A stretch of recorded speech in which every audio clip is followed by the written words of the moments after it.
Eu acho que ele está encaminhado para isso. Eu acho que o futuro desse vai ser esse. O mundo do videogame eu tenho desde pequena, mas atualmente, né, eu sou meio enferrujada. O tempo que eu tenho, eu estudo e jogo, então... Eu gosto de Overwatch, LOL, gosto de jogos de luta, jogos de fight, essas coisas.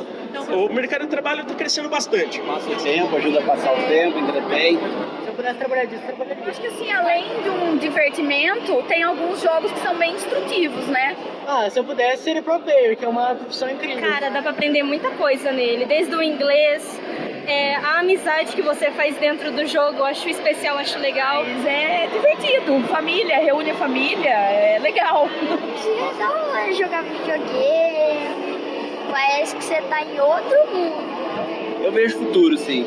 Ah, os humanos, seres tão fantásticos, tão incríveis, tão fascinantes, ao longo de sua grande jornada, travaram batalhas, lutas, guerras, tudo para ter um pouco mais de XP. Um mais que os outros. Chegaram a lugares que nem eles mesmos imaginaram chegar. Fizeram grandes invenções, e uma delas, muito importante, que até hoje é usada para uni-los. Mas, para contar esta jornada, primeiro precisamos assoprar uma fita.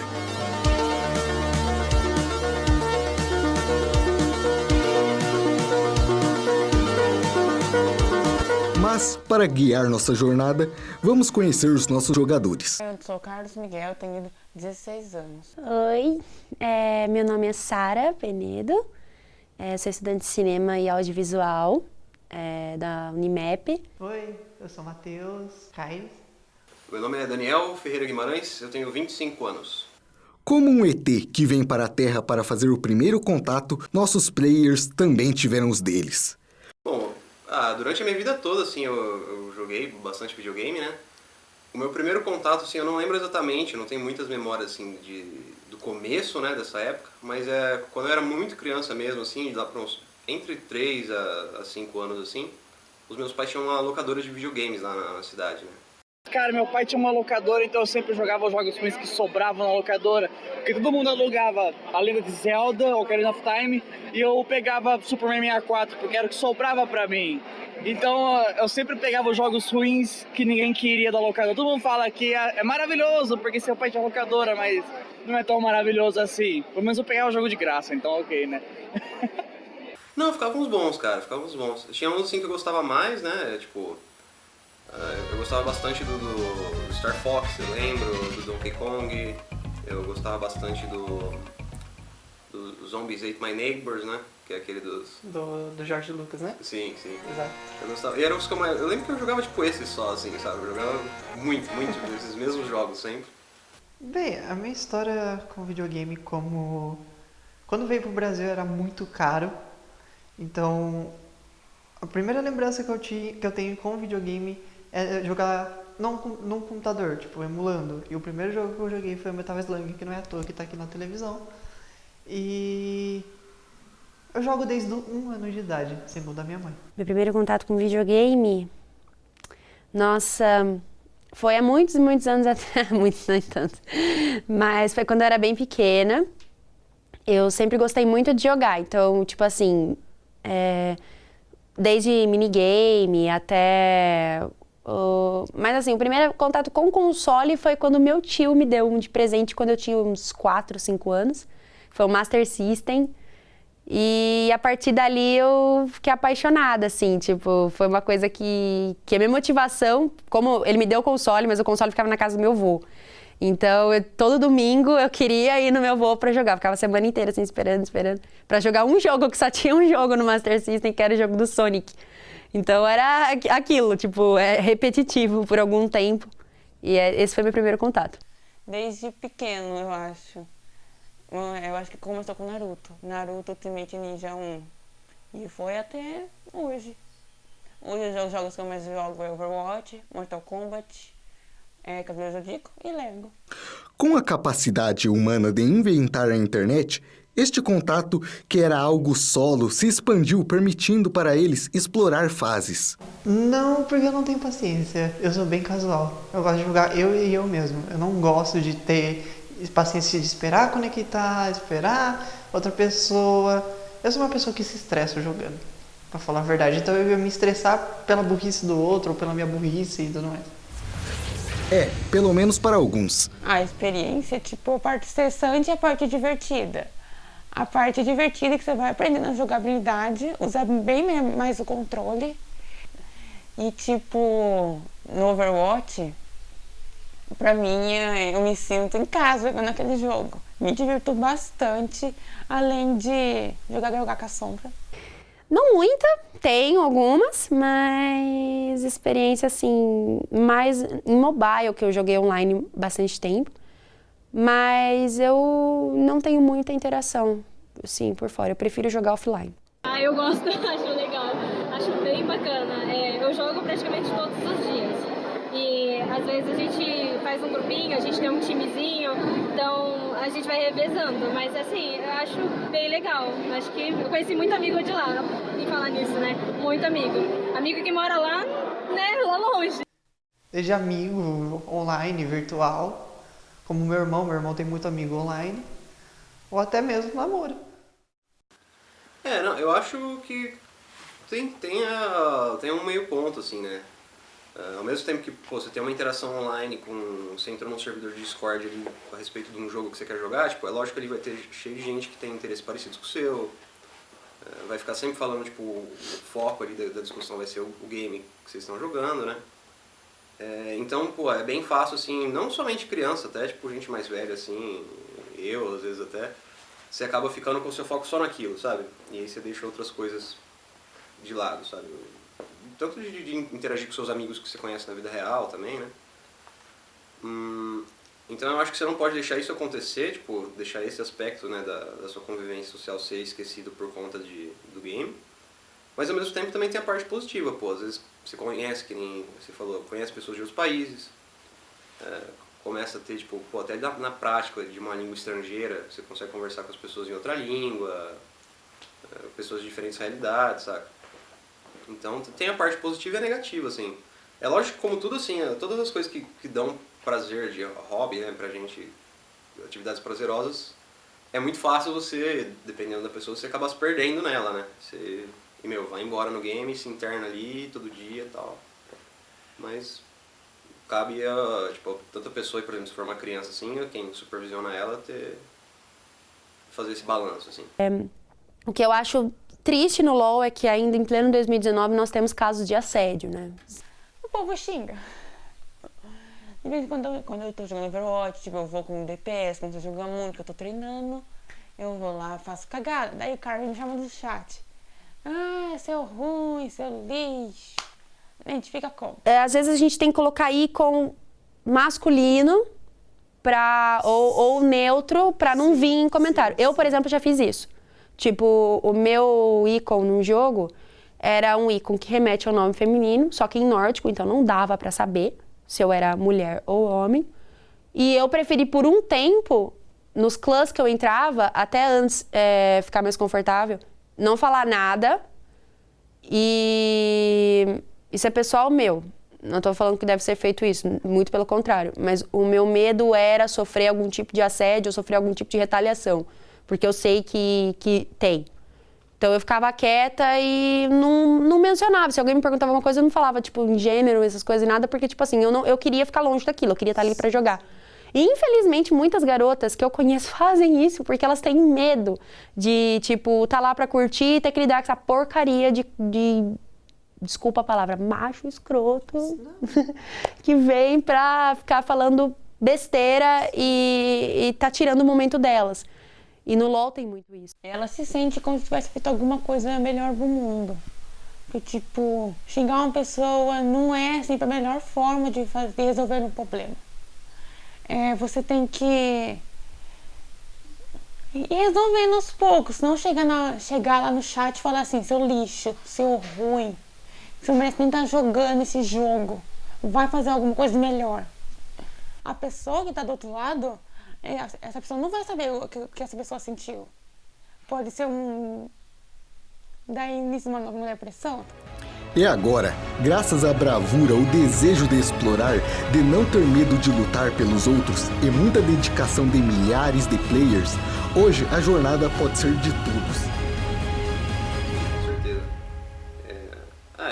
você vê hoje em dia, cara, quantos jogos aí não tem, assim, que a galera que faz tá se esforçando pra expandir o tipo de narrativa, né? Porque, pô, você via na época até do PS2, assim, os games não tinham uma profundidade, uma maturidade narrativa muito grande, assim, né?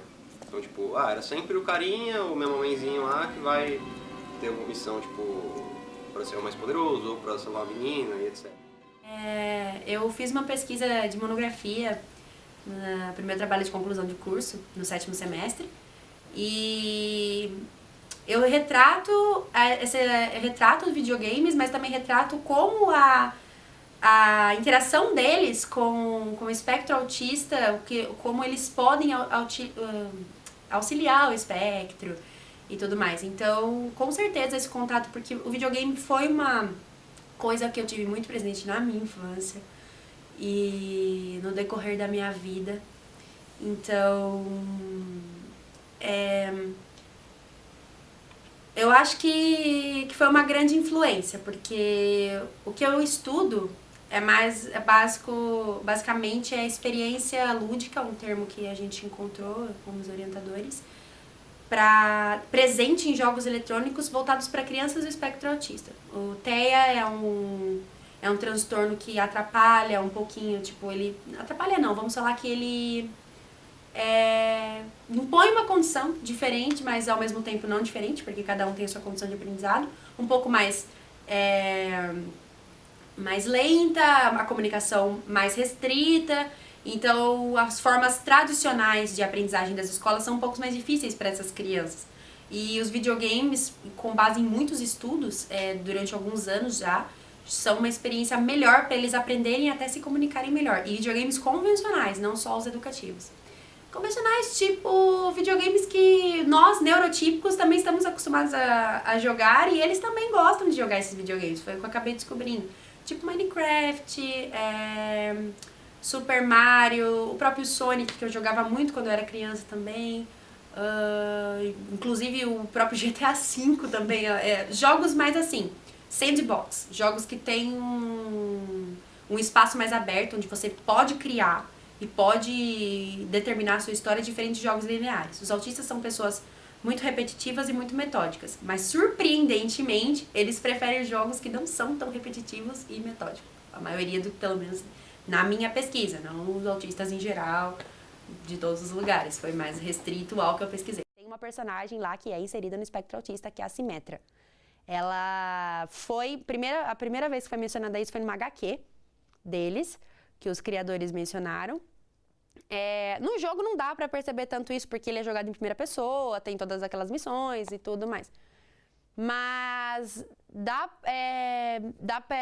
toda a história dela, ela é uma autista, mas ela é uma autista mais de alto funcionamento, ela tá mais voltada pro Asperger, né? Ela tem sim, o Asperger é um nível de autismo mais leve, que tem uma facilidade muito maior com a aprendizagem do que até o neurotípico, porém a comunicação deles também é um pouco restrita. Uma suíte de jogos que foi feita voltada inteiramente para o espectro autista. Foi desenvolvida na Universidade Federal do Alagoas em 2016. Eu tive a oportunidade de conversar com os criadores, foram vários. O que eu conversei foi com o Diógenes, que é um dos desenvolvedores dos jogos. Suíte de jogos é mais ou menos assim, é tipo um parâmetro onde tem um aplicativo, onde tem vários joguinhos dentro, que é onde eles podem escolher jogar e acabar tipo aprendendo ou até mesmo se divertindo por esse jogo. O TEL, que é o nome dessa suíte, tem o termo tratar, estimular e orientar, por isso o nome. E essa suíte é voltada inteiramente para o espectro autista, com a intenção de auxiliá-los à aprendizagem nas faixas de alfabetização. Só que nós, neurotípicos, temos uma alfabetização tipo assim, de 5 até 6 anos inicia e continua até uma idade onde a gente já está apto para entrar para uma nova fase de aprendizagem. Eles não, eles têm uma fase um pouco mais lenta, então tipo assim, um joguinho que a gente olha, aquele joguinho é muito infantil, mas pré-adolescentes de 12 até 15 anos adoram esse jogo, segundo um dos desenvolvedores me falou. Então, assim, ele foi criado voltado para o espectro autista. Ele é um jogo técnico, ele é um jogo para auxiliar, porém ele conta com referências de jogos convencionais. Um exemplo é a nuvenzinha inicial, foi inspirada no videogame do Naruto, de 2003, e aí é de um dos desenvolvedores. E as cores também, todo o som, é tudo trabalhado pro espectro autista, porque são pessoas hipersensíveis, né? Então já tem uma tendência a som e a iluminação mais sensível do que o neurotipo. Então aí por isso que ele é voltado. Mas esse jogo acabou atraindo pessoas de fora do espectro, que é uma curiosidade. Foi um jogo criado pro espectro que acabou se expandindo. Ele já foi baixado em mais de 12 países. Então é uma coisa bem legal. Brasileiro e totalmente gratuito. Você pode escolher personagens que, mano, vão de todos os tipos de pessoas podem se identificar. Você conta histórias que fogem a esse padrão, então você pode contar uma história de um personagem que seja LGBT, você pode usar, tipo, mano, jogos indies fantásticos, assim, contam, tipo, histórias de pessoas, tipo, que são de classes menos favorecidas ou de alguma minoria, saca? E é um negócio legal porque, muitas das pessoas que jogam, geralmente é a galera que tem mais grana, né, que pode comprar um videogame, um computador legal. E aí você transmite pra ele uma história de um cara que, mano, é fora ali do círculo social dele, sabe? Então, eu acho que principalmente de uns tempos pra cá, assim, você tem tido você tem andado bastante, assim, nessa direção, sabe? Eu acho fantástico representações em diversos meios, eu acho que é sempre necessário. A gente não pode dizer que, mas determinado tipo de produto não precisa, não. Sempre tem que ter alguma representatividade, porque a gente não tem um típico padrão no mundo, a gente tem imensos padrões. Então, por exemplo, representatividade feminina, como você me perguntou agora. Sim, é extremamente importante a mulher ser protagonista. Eu acho que sempre deve ter mais, porque a gente tá jogando, que a gente tá se entretendo. Tipo, eu lembro, por exemplo, eu era muito fã da saga Assassin's Creed. Demorou pra eu ver uma personagem feminina comandar um jogo, que foi a Aveline no Liberation. Que assim, a mulher muitas vezes é como você falou, em muitos casos, tanto de filmes passados como jogos, enfim, é vista como a vítima. A própria, gente, a história da Princesa Peach, ela é sempre a vítima ali, que o Mario tem que salvar ela do vilão que prende ela no castelo.